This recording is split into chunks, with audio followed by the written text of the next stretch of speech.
Hello, नमस्ते, राम राम, सत श्री अकाल, सलाम वालेकुम, whatever you are connected with.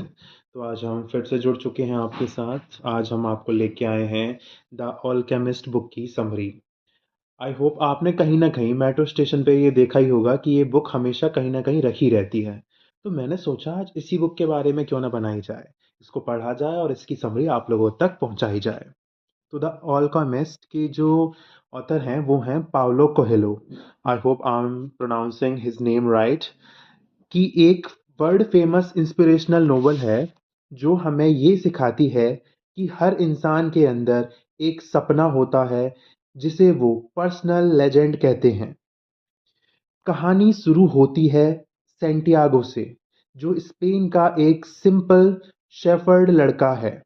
It means कि जो लड़का है वो भेड़ वगैरह पालता है, भेड़ चराता है, चरवाहा है एक तरीके से। उसकी लाइफ सिंपल है, शीप, ओपन स्काई और फ्रीडम। लेकिन उसके दिल में हमेशा एक क्यूरियोसिटी रहती है दुनिया को देखने और कुछ अलग करने की।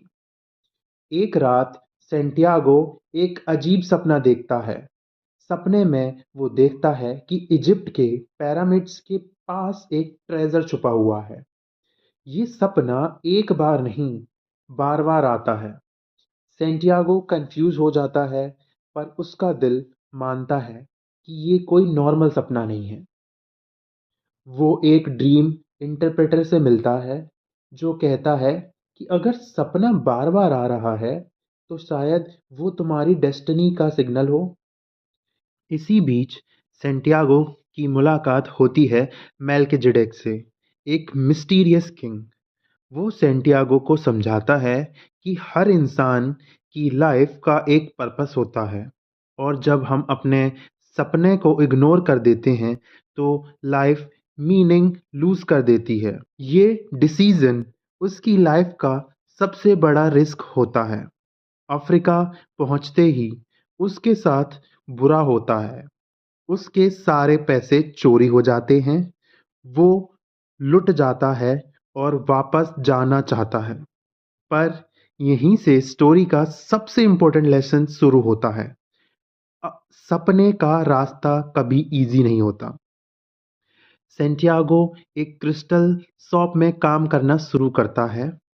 धीरे धीरे वो शॉप के लिए नए आइडिया लाता है, जैसे ग्लास में चाय सर्व करना, शॉप को ज़्यादा अट्रैक्टिव बनाना। उसकी मेहनत से शॉप चलने लगती है। यहाँ सेंटियागो सीखता है पेशेंस, डिसिप्लिन और ये कि छोटी छोटी प्रोग्रेस भी ग्रोथ होती है।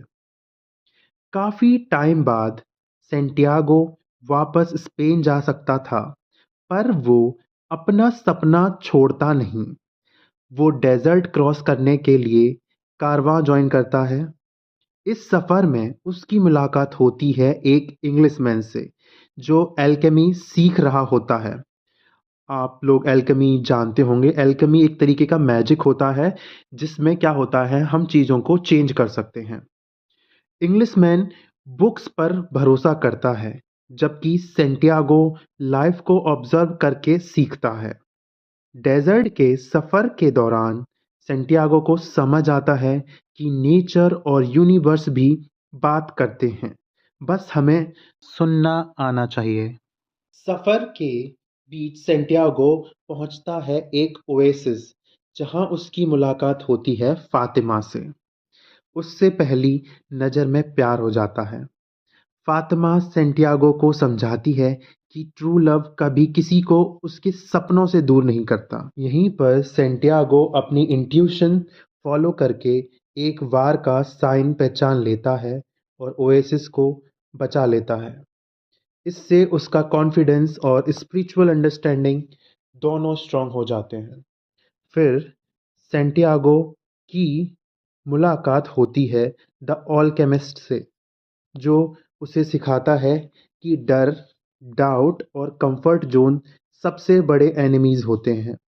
वो कहता है कि ऑल्केमी सिर्फ मेटल को गोल्ड बनाना नहीं, बल्कि खुद को बेटर बनाना है। डेजर्ट के टफेस्ट पार्ट में सेंटियागो को अपने दिल की आवाज़ सुननी पड़ती है। वो सीखता है कि फियर से ऊपर उठकर ही इंसान अपना ट्रू पोटेंशियल अचीव करता है। आखिरकार सेंटियागो पिरामिड्स तक पहुंच जाता है, पर आयरनी ये होती है कि वहां उसे ट्रेजर नहीं मिलता। उल्टा कुछ लोग उसे लूट लेते हैं। यहीं पर उसे पता चलता है कि असली ट्रेजर तो स्पेन में उसी चर्च के पास छुपा है, जहां से उसने अपना सफर शुरू किया था। सेंटियागो वापस स्पेन जाता है और वहां ट्रेजर मिल जाता है, पर उसे ज़्यादा वैल्यूएबल चीज़ होती हैं विज़डम, एक्सपीरियंस और सेल्फ बिलीफ। कहानी यहीं ख़त्म होती है, पर मैसेज लाइफ लॉन्ग रह जाता है। तो आई होप आप लोगों को ये वाली बुक की समरी पसंद आई होगी। अगर समरी पसंद आई हो तो आप इसको लाइक शेयर सब्सक्राइब ज़रूर कर सकते हैं। और इससे हम देखते हैं हमने क्या सीखा। सपने फॉलो करना ज़रूरी है, क्योंकि जब आप उन्हें फॉलो करेंगे तभी अचीव हो पाएंगे। डर हमेशा टेस्ट करता है, लव सपनों को सपोर्ट करता है, जर्नी ही असली रिवॉर्ड है। कहानी से हमें ये सीखने को मिलता है कि जो हम ढूंढ रहे होते हैं वो अक्सर हमारे अंदर या हमारे पास ही होता है। बस उस तक पहुंचने के लिए सफ़र ज़रूरी होता है। तो इससे मुझे एक और चीज़ याद आ गई कि रास्ता तो मिल ही जाएगा भटक कर ही सही, रास्ता तो मिल ही जाएगा भटक कर ही सही, गुमराह तो वो हैं जो घर से निकले ही नहीं। So thank you so much.